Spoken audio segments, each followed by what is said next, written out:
Welcome to NMAX Civil Muthukani. In the video, we will talk about the inverse trigonometric function. Question number 7. Tan inverse 63 divided by 16 is equal to sin inverse 5 by 13 plus cos inverse 3 by 5. So இப்போ இதை எப்படி நம்ம prove பண்ணலாம் அப்படின்னா first RHS எடுத்துக்கலாம். LHS RHS எப்படி எடுத்து போனாலும் ஓகே தான், நமக்கு ஆர்ஹெச்எஸ் எடுத்து கொண்டு வரது ஈஸியாக இருக்கும். So let take A is equal to sin inverse 5 by 13. So, sin A is equal to 5 by 13. அப்போ cos A எழுதணும்னா என்ன பண்ணலாம்? 1 minus sin square A. அப்போ 1 minus 5 square என்னவாகும்? 25 ஆகும். 13 square 169. அதுக்கப்புறம் இதை LCM எடுத்தா 169 minus 25 divided by 169. ஸோ அதை சால்வ் பண்ணிங்கன்னா 144 divided by 169. அது உங்களுக்கு 12 by 13 அப்படி இருக்கும். sin A cos A கண்டுபிடிச்சாச்சு. நெக்ஸ்ட் டேர்மை cos inverse 3 by 5 Bன்னு எடுக்கிறேன். அப்போ cos B is equal to 3 by 5. அப்போ sin B கண்டுபிடிக்கணும்னா என்ன பண்ணலாம்? root of 1 minus cos square B. So அப்போ root of 1 minus 3 square 9, 5 square 25. LCM எடுத்தா 25 minus 9 divided by 25 root of 16 by 25 which is 4 by 5. Next இப்போ sin A sin B இருக்குது, sin A cos A sin B cos B இருக்குது. So இதை நம்ம டேனுக்காக use பண்ணிக்கலாம்.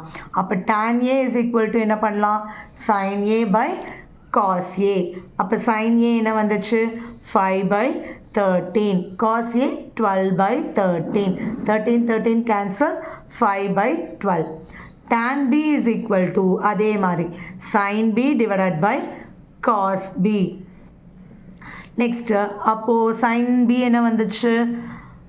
4 by 5. cos B என்ன இருந்துச்சு? 3 by 5. So denominator cancel ஆகுது 4 by 3. So எதுக்காக இப்போ நம்ம இப்போ எடுத்துட்டோன்னா இதை ஏன்னு எடுத்திருக்கோம், இதை பின்னு எடுத்திருக்கோம். ஸோ ஃப்ரம் திஸ் இது வேணால் 1 வச்சுக்கோங்க, இதை 2 வச்சுக்கோங்க. From 1 and 2 from 1 and 2 A is equal to tan inverse 5 by 12. B is equal to tan inverse 4 by 3. அப்போது நம்மளோட கொஷனில் A plus B இருக்குது. அதை நம்ம அப்போ எப்படி எழுதிடலாம்? tan inverse 5 by 12 plus tan inverse 4 by 3. So tan inverse A plus tan inverse B னா என்ன formula? tan inverse A plus B